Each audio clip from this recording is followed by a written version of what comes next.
Hello everyone, this is Sharon here from 24/7 Techie, and this is the comparison between four phones: the Xiaomi Redmi Note 3 versus the UK Z1 versus the Motorola Moto G4 Plus 32GB model and the Samsung Galaxy J7 2016. So first of all, we'll start with the physical overview, and at the bottom, as we can see, all the four phones are kept according to the pricing. So at the bottom we have the Redmi Note 3, then the ZUK, then the Motorola, and then the Samsung. We can see that ZUK has a USB Type-C port and the speaker grill at the bottom. The primary microphone for all phones are at the bottom, except for Motorola, it's in the front. And the 3.5mm headphone jack is at the bottom for the Samsung Galaxy J7. Now when we come to the right of the phone, on the three bottom phones we have the volume rockers and the power button at the right, but at the Samsung we only have power button. Motorola phone has the plastic buttons, except for other three has metal keys. At the top of the phone we can see that Samsung has nothing. Motorola has the 3.5mm headphone jack. The ZUK also has the 3.5mm headphone jack, and the Xiaomi has the maximum things: the 3.5mm headphone jack, the secondary noise cancelling microphone, and the IR blaster. So only Xiaomi Redmi Note 3 has an IR blaster in this comparison. So moving towards the last side of the phone, and we can see that Xiaomi and ZUK has the SIM card slots at this side. The Motorola has nothing, and Samsung has the volume rockers at this side and nothing else. And these are the backs of the phone. You can see that all phones look really good. From the back, Motorola doesn't really look good from the front. I'll show you guys that later on. So coming towards the Xiaomi, it is a full metal body with some plastic parts so that the signal passes through, and the fingerprint sensor is at the back as well. For the ZUK, the fingerprint sensor is at the front, but the back of the phone is non-removable, just like Xiaomi Redmi Note 3, and it is a polycarbonate plastic back. So the Motorola's back is also plastic and can be removed, and similar with the Samsung, the back is removable. So now when we come to the J7, we can see that the back of the phone is plastic. We can also see that it's having a single LED flash. 4G is capable, they have also mentioned it, and the back is removable. I'll show you guys that in a second. And here you can see that all the four phones are kept in line. At the front we can see the front of the phones, and there's a little bit of noticeable difference. The fingerprint sensor on the Moto is there, but it's a very small box, and I've been told by a lot of people, I'm getting a lot of feedback on the Moto, that it looks ugly. In the black variant, it's not really clearly visible that the primary microphone is also adjacent to the fingerprint sensor, but in the white variant it really looked bad. But the Samsung has a front facing flash as well extra. Moto has the front facing speaker compared to all other phones. As you can see, all the phones are open, and the SIM card slots are taken out. So the Samsung and Motorola has 3 slots in total, 2 SIM cards and 1 micro SD card slot, whereas the ZUK has only dual SIM card slot, and the Xiaomi has a dual SIM card slot, where the second SIM card slot is actually an hybrid SIM card slot. So you can use either a single SIM plus a micro SD card, or dual SIM and no micro SD card. So this is the display comparison. I have also added LE Max to the comparison so that you know that the color accuracy and all that stuff, because it's the Quad HD screen, and that's the only Quad HD screen phone that I have. So as we can see that Samsung is very oversaturated, and it is the only phone having 720p screen. So the Samsung phone is very oversaturated. ZUK has the 100% NTSC rate, so the color accuracy is one of the best. Xiaomi phones have a little bit of bad display quality. So Xiaomi Redmi Note 3 has a little bit of bad display quality, but a decent quality. So and we can see it clearly that Motorola has a very fingerprint magnet. And in this photo it clearly shows that the ZUK has one of the best display available in this comparison. Samsung also has a good display when we do not compare it, but it doesn't really look feels like a 720p display because of the Super AMOLED technology, but it is not really that good. It is actually oversaturated, and all the other displays are decent. Xiaomi one is not really very up to the mark when we compare it, but when we use a display single-handedly, you won't really feel any big differences.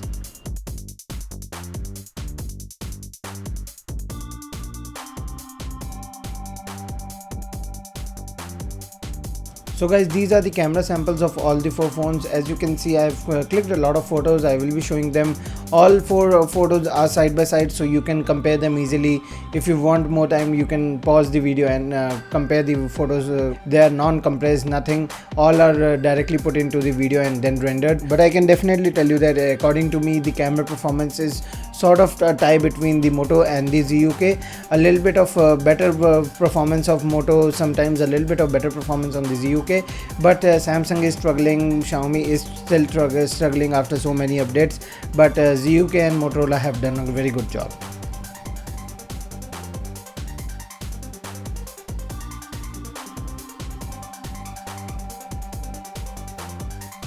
So this is the UI comparison between all the 4 phones. We can see that the ZUK one and the Xiaomi one are running on Android Lollipop, compared to the other 2, Motorola and Samsung, are running on Marshmallow.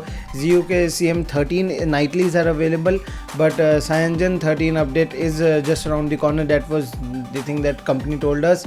And personally, I really prefer the ZUK's UI because of Cyanogen, and MIUI comes at 4th for me. Moto G4 comes at 3rd because it does have stock Android, but they are not really very much customizations. Only a couple of gestures, the twist for the camera and the slash for the flashlight. But Samsung has made a very good TouchWiz this time after the S6 upgrade. So I have been using an S6 as my primary device for a long time, and I really like the Samsung's UI that they have done since a couple of years. So yes, ZUK comes at 1st in the UI point of view. The Samsung comes at 2nd, 3rd at Motorola, and the Xiaomi Redmi Note 3 at 4th. Only and only because of I am a very big fan of stock Android. If you're not really very much into stock Android, then the placing can change for you, but for me, the stock Android is a priority. This is the Asphalt 8, and as you can see, all the 4 phones are on highest graphic settings, and we'll play the game side by side so that you can see the gaming performance on all phones. As you can see it clearly on all the 4 phones that the gaming performance is quite good. Yes, the Motorola Moto G4 Plus gets overheated. In our gaming test, it went around 47.7 degrees, which is pretty high, but yes, there is no gaming lag, no frame drops, nothing. So the gaming performance is good. Heating issues are there a little bit, and all the other phones are quite good. Redmi Note 3 is one of the best performer with the Snapdragon 650. ZUK Z1 also comes very close to it with the Snapdragon 801. Yes, the Snapdragon 801 is a little bit outdated, but it performs really very well, and you won't really have any difficulties for a year or so from now on. Samsung Galaxy J7 also performs pretty good. So the only issue in the gaming for all these phones are Motorola phone heating up. Everything else is quite good. So after the gaming performance, we did run the Antutu benchmark, and the ironic results, the cheapest phone scores the highest, and then the next cheapest phone, then Samsung overpowers. But we have ran the scores again and again on the Moto G4 as well. Sometimes it goes around 50,000, but never over 50,000. And similar is the case with the Samsung Galaxy J7. It never goes over 50,000, but it remains around for 50,000. So both the other phones are similar in the performance, and in the raw performance point of view, Xiaomi has the better performance of the chipset that they have used, and then the Snapdragon 801 is also not that bad. And now when we come to the battery life of the phone, I am showing you guys the screen on time on medium to heavy usage. So Xiaomi Redmi Note 3 gets over 7 hours of screen on time. ZUK Z1 gets over 8 hours of screen on time. Cyanogen and Lenovo has worked pretty hard on bringing that to us. Moto G4 Plus gets around 4 hours of screen on time.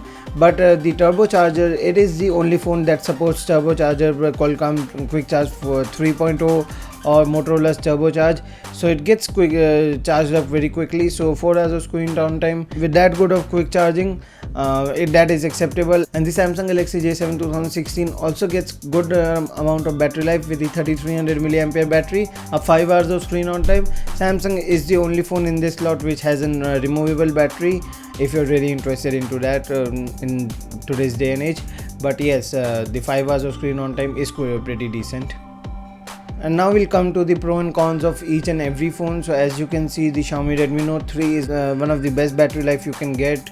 on a budget for sure. Best performer of the lot, Snapdragon 650, performs really amazingly. Metal body, everything else has a metal frame. It feels good in hand as well because of the metal frame with the curved edges, really good. You can easily find the back covers and everything.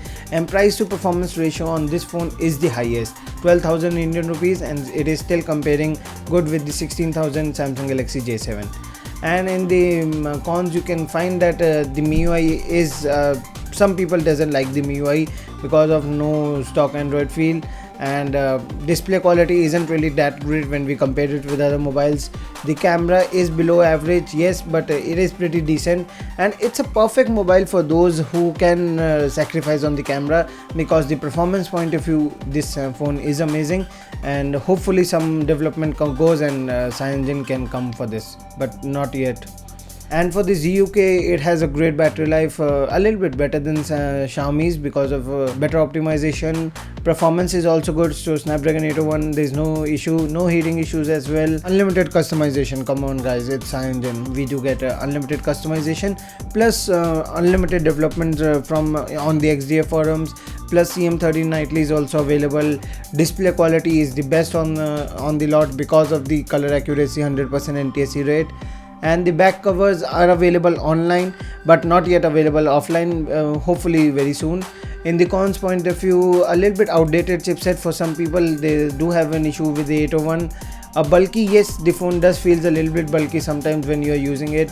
It is still running on Android 5.1.1 just like Xiaomi Redmi Note 3, but this phone will get the Marshmallow update very soon, and no expandable storage in this phone. This is the only phone which has no option of having an expandable storage, but this is the only phone who has 64 gigs of internal storage in the whole comparison. So the ZUK is perfect for those who are looking for a decent and a stable phone with CyanogenMobile customization for a budget.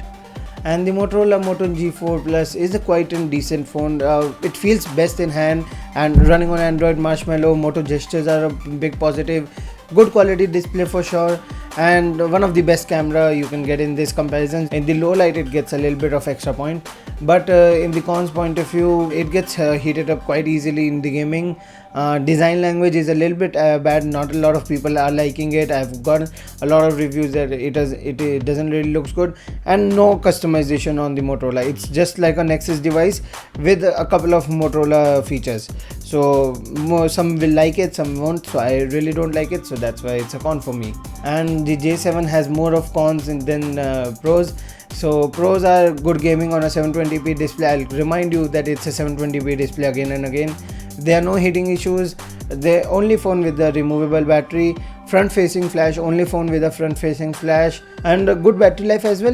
Not a great battery life, but good battery life. In the cons point of view, it's a below average camera because Samsung has other standards, and this phone has below average camera. And lack of sensors are missing, only 4 sensors in total. No LED light, no backlit keys, no fingerprint sensor, and a single LED flash. So a lot of drawbacks in the Samsung Galaxy J7. I would not recommend this phone to anyone. So thank you very much guys for watching this video. This was shown here from 24/7 Techie with the comparison of these 4 phones. If you like this video, do hit the like button, do share this video for all those who the video would be useful for.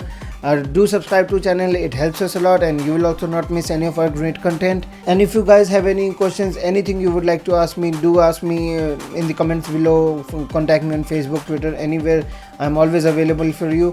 And thank you for tuning in, and I really wish to see you in my next video. Till then, see ya.